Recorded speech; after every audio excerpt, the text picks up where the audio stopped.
my name is Sarah Kowalski.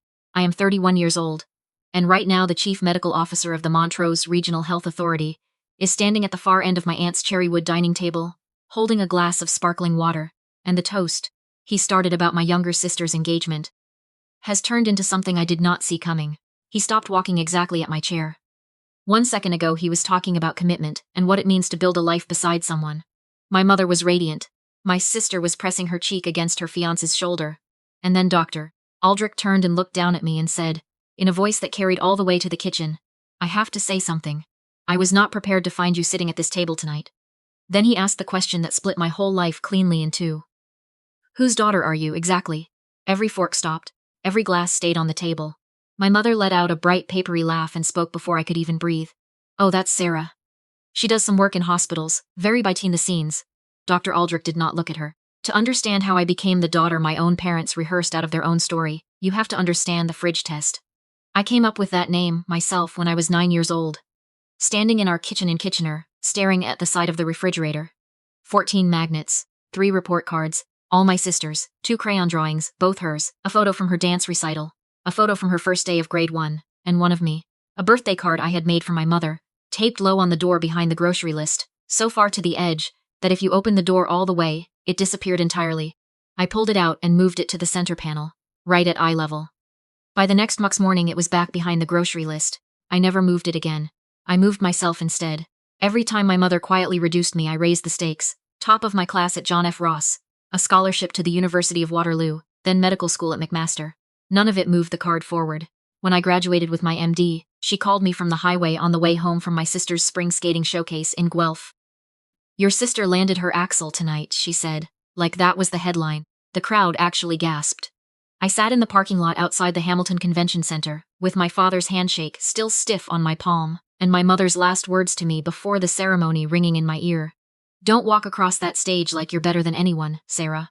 Nobody likes that." I moved to Ottawa for my residency and then for my fellowship in emergency medicine. My first major paper, a study on rural cardiac response outcomes that the Ottawa Heart Institute used to reshape their off-hours protocol, was published in the Canadian Journal of Cardiology. My supervising physician walked past my workstation and said, without slowing down, "Good work, Kowalski." 4 words. They landed like a standing ovation. I called my mother that night. She let me finish one sentence before telling me my sister had been named assistant manager at her clothing boutique in Cambridge. "She has real responsibility now," my mother said. "Staff, inventory, all of it." I kept running the fridge test from 400 kilometers away, every paper, every award, every promotion. My mother, meanwhile, had been telling her neighbors I had moved to Ottawa because I couldn't hack it at a real hospital.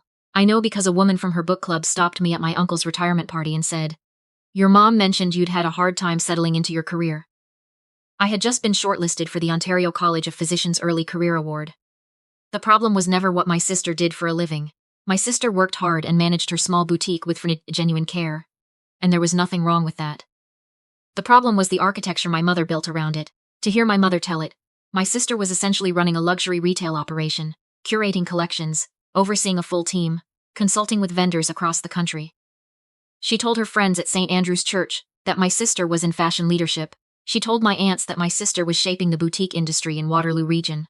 My sister approved shift schedules and managed a staff of 4. Nothing wrong with that. The lie was what my mother did with it. When I pointed this out once, gently, she looked at me with something close to pity and said, "You've always been too literal about things, Sarah. I don't have a husband or children. I live in a 2-bedroom apartment in Centertown, with medical journals on the kitchen table, and a spider plant I've kept alive for 3 years, out of sheer spite. There is no tidy, photogenic version of emergency medicine. You can't post it on Instagram. There is no boutique storefront, no staff photos, no seasonal window display." So my mother built the version she could show people. And she built it around my sister. My name did not appear once on her social media, in 8 years of published research and clinical work. Not a single congratulations, not a share, just, occasionally, my elbow in a Christmas photo, cropped at the edge of the frame. 6 months before that dinner, I had been called in to speak on a provincial review panel, examining emergency department wait times in mid-sized Ontario hospitals. The panel was chaired by Dr. Aldrich, the CMO of Montrose Regional. A precise, deliberate man who read everything before he walked into a room and had no patience for vague answers. I had testified for 40 minutes. After the session closed, he caught up with me in the hallway outside the committee room and said, "Dr. Kowalski, Your submission on triage reclassification was the clearest clinical argument this panel has heard. It's going to shape what we recommend to the ministry. Then he walked back through the doors. I stood in that corridor for a full minute before I remembered which direction the elevator was. I wanted to call my mother. I didn't. The night of the dinner, I reached for the blazer I had worn when I accepted the Ontario Emergency Medicine Recognition Award 3 months earlier. I hadn't planned to wear it. I grabbed it on instinct from the back of my closet, and the moment I had it on, I understood exactly why. It was the one piece of clothing that knew precisely who I was. My mother opened the door before I knocked. Her eyes did a full sweep of my appearance before she said anything. "You're early. I need a word before the others arrive." She moved through my aunt's house like a stage director giving final notes. She pointed to my place card set at the far end of the table, near the door to the sunroom. "Sarah, tonight is about your sister and Finn. His family doesn't know us yet. Just be warm, stay in the background, and please don't start talking about work unless someone asks you something very specific." She paused. "And even then, keep it brief. Not everyone wants to hear about hospitals." The guests arrived. My sister's fiancé Finn, his mother Rosalind, Dr. Aldrich and his wife Vivica, Finn's godfather and his wife. My mother introduced me at the doorway as our oldest, Sarah. She does some work in healthcare, very low profile. Dr. Aldrich took my hand and something shifted in his expression. He said my last name slowly, once, to himself, like a man checking a filing cabinet he hadn't opened in months. My mother steered him toward the living room, but as he turned, he looked back over his shoulder at me. His face had found what it was looking for. Dinner was my mother's masterwork. She poured wine, passed the breadbasket, narrated my sister's engagement story, and redirected every question that drifted toward me. "Sarah, could you grab the gravy? Sarah, check if there's more water." The third time Rosalind tried to include me, asking what department I worked in. My mother spoke directly over my first word. She floats around, mostly. A little of this, a little of that. Rosalind looked uncertain. I looked at my water glass. Then Dr. Aldrich set down his fork, placed both hands flat on the table, and stood. He began talking about family, and what it means to marry into one with clear eyes. He said something kind about my sister's warmth. Then he buttoned his jacket, picked up his water glass, and walked the long, slow way around the outer edge of the table. The same measured walk I had watched him use to approach a witness podium, and stopped directly at my chair. "I have to say something. I was not prepared to find you sitting at this table tonight." My mother's laugh came immediately, bright and hollow. "Oh, Sarah has always been a bit of a mystery, even to us." Dr. Aldrich did not look at her. His eyes stayed on me. "Whose daughter are you exactly?" I thought about swallowing it, smiling, saying something vague about healthcare administration. I thought about the drive home, the 14 magnets on the fridge, the report cards that weren't mine, my name never once on my mother's page. I thought about the corridor outside the committee room and standing there alone, trying to remember which way to walk. "I'm their daughter," I said, "and Fiona's older sister. I'm an emergency physician at the Ottawa Civis Hospital. I'm also the lead author on the triage reclassification submission your panel received in September." My mother made a small, fast correction. "She does some consulting work, really. Administrative and clinical, but mostly support." Dr. Aldrich turned toward her for the first time all evening. His expression wasn't unkind. It simply had no room in it for what she was saying. "Mrs. Kowalski." Dr. Kowalski's submission was cited 11 times in our draft recommendations to the Ontario Ministry of Health. It is the clinical backbone of what this province is about to change in emergency triage policy for hospitals serving populations under 200,000. It is among the most precise pieces of clinical argumentation I have reviewed in my 30 years in hospital medicine. The table was completely still. Rosalind set down her wine glass. Her voice was level and quiet and very cold. "You told me Sarah had some difficulties finding her footing, that she'd had a hard few years." She looked at my mother. "You said it with such genuine concern that I believed you." My mother reached for her napkin. "I didn't want to make a fuss. Sarah's work can be a lot for people. I just didn't want to make tonight complicated." Fiona, my sister, turned and looked at Finn for a long moment. Then she turned to my mother. "You told his family I had an older sister who was struggling?" Her voice wasn't loud. It was worse than loud. It was completely flat. "You told them that while I was wearing this ring?" My mother's eyes filled. "I was protecting this family. Sarah talks about her work and it makes people uncomfortable. I didn't want that walking into this relationship." Vivica, who had not eaten in 20 minutes, placed her napkin on the table and stood slowly. "What you did was remove one daughter from your own family's story, so the other one would appear more exceptional by comparison. That is not a mother protecting her family. That is a woman protecting her own version of events." My father, who had been silent as a piece of furniture all evening, looked up from his plate. "She's right, Ellen. You went too far this time." Dr. Aldrich reached into the inside pocket of his jacket, walked around to my corner of the table, and set a card beside my water glass. Dr. Kowalski, if you're ever interested in a fellowship consultation or a ministry panel appointment, I'd like to have that conversation. Fiona looked at Finn for a long time. Something was passing between them that the rest of us weren't part of. Then she looked down at her left hand. She pulled the ring off carefully. Not theatrically, not with drama, just quietly, the way you set something down when you need both hands free to think, and placed it on the tablecloth. I'm not saying no. I need you to understand that clearly. I am not saying no. She looked at Finn. I'm saying, I need to understand what I've been standing inside of. Because whatever this is, I didn't know the shape of it until 10 minutes ago. And I need to know whether you can wait for me to figure that out. I stood. I folded my napkin. I picked up my blazer from the back of the chair, and I turned to my mother. I love you, I said. But tonight is the last time I make myself smaller so that the room feels more comfortable for you. If you want me at your table, it has to be as I actually am. She flinched. My father looked at his hands. I walked out without waiting for anyone to follow. I had 9 messages by the next morning. My mother. Escalating. You turned a beautiful evening into a spectacle. I hope your career keeps you warm at night, Sarah. Then another, an hour later. I was trying to keep the peace. You've always made everything so complicated.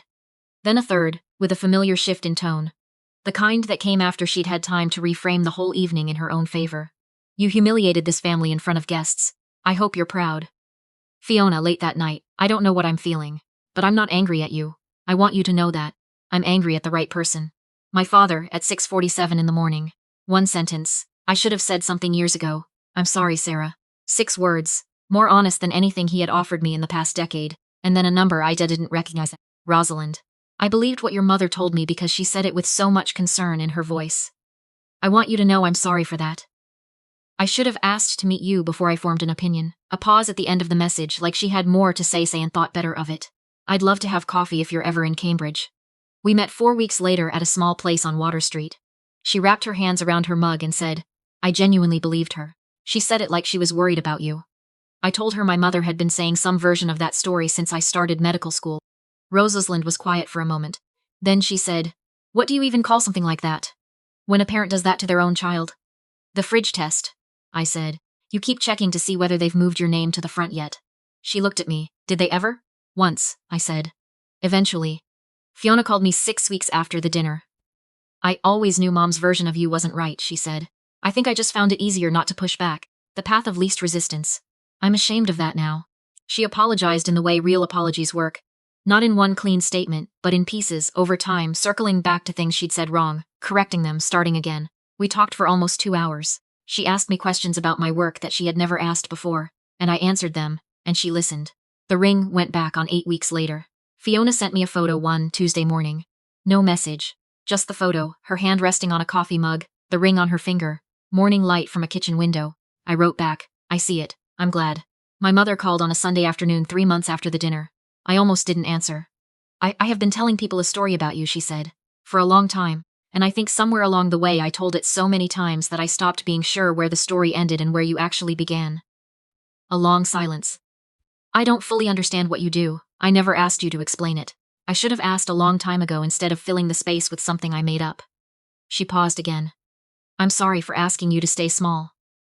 It was not the apology I had imagined as a child. It was not a public reckoning, not a moment of her finally seeing clearly and saying so in front of witnesses. It was a tired woman on a Sunday afternoon, standing somewhere in her kitchen in Kitchener, telling the truth in the quiet, incremental way that is actually harder than drama. And I believed her. Not because she had suddenly changed, but because the words were too worn and uncertain to be performance. Performance is smooth. This had rough edges. If you want to try again, I told her, it has to be with the real version of me. The one who works overnight shifts and writes clinical papers and doesn't have a photogenic life. That's the only version available, she said. I know. I'm ready to try. I drove back to Kitchener for the first time on a Saturday in February. No occasion. Just a Saturday. Snow on the ground, gray sky, the particular flat light of southern Ontario in winter, that I used to find depressing and now just find familiar. My mother opened the door before I knocked. Same as always. But this time she didn't say anything about how I looked. She just stepped aside and let me in. I walked into the kitchen. The fridge looked the same. Same magnets, same calendar, same grocery list held up by a clip shaped like a strawberry, but something was different on the side panel. There was a printout. Not glossy, not framed, just a regular sheet of paper, slightly crooked, held up by 2 magnets that didn't match. It was a screenshot of the Ontario College of Physicians announcement. My name at the top. The Early Career Award. She hadn't said anything about putting it up. She hadn't asked whether I wanted it there. She'd just done it, quietly, in the way people sometimes make repairs. Not with a speech, but with an action, slightly crooked, edges not quite lined up. Like the decision had been made quickly and she hadn't been entirely sure how to carry it out. At dinner, over roast chicken and the same potatoes she had been making since I was 8, she looked up from her plate and said, "So, how does a paper like that actually work? Walk me through it." From the beginning. A basic question. The kind any parent might ask at any table. I walked her through it step by step. She asked questions when she didn't follow, nodded when she did, and did not once redirect the conversation to my sister. She did not make it smaller than it was. She did not look away or find something else to do. She sat there and she listened. And that is not everything, but on that particular Saturday in February it was enough. It was not a healed family. It was not the end of the work, or the end of the old habits, or the end of the years of repair that I know are still ahead of us. It was a door that had been sealed for most of my life, opened a crack, and cold air moving through it for the first time. That is not nothing. If you have ever sat at a table where your own family handed you a smaller version of yourself and expected you to be grateful for it, hear this. The love that asks you to be less than you are is not love. It is management. And the night that a man who had heard me testify for 40 minutes at a provincial panel stood up and asked who I was to my own family, I thought answering him honestly might cost me everything. What it actually cost me was the role my mother had written for me. The quiet oldest daughter who stays in the background so the story stays as tidy. Roles can change. But only when someone decides they are done reading from the old script. And if you are sitting somewhere right now, at a table, at a dinner, in a parking lot after something that should have been a celebration, and the price of belonging to the people you love is pretending to be less than you are, ask yourself one question. Who decided that was what love was supposed to cost you? Because the first person who needs to know you are done making yourself small is not them. It is you.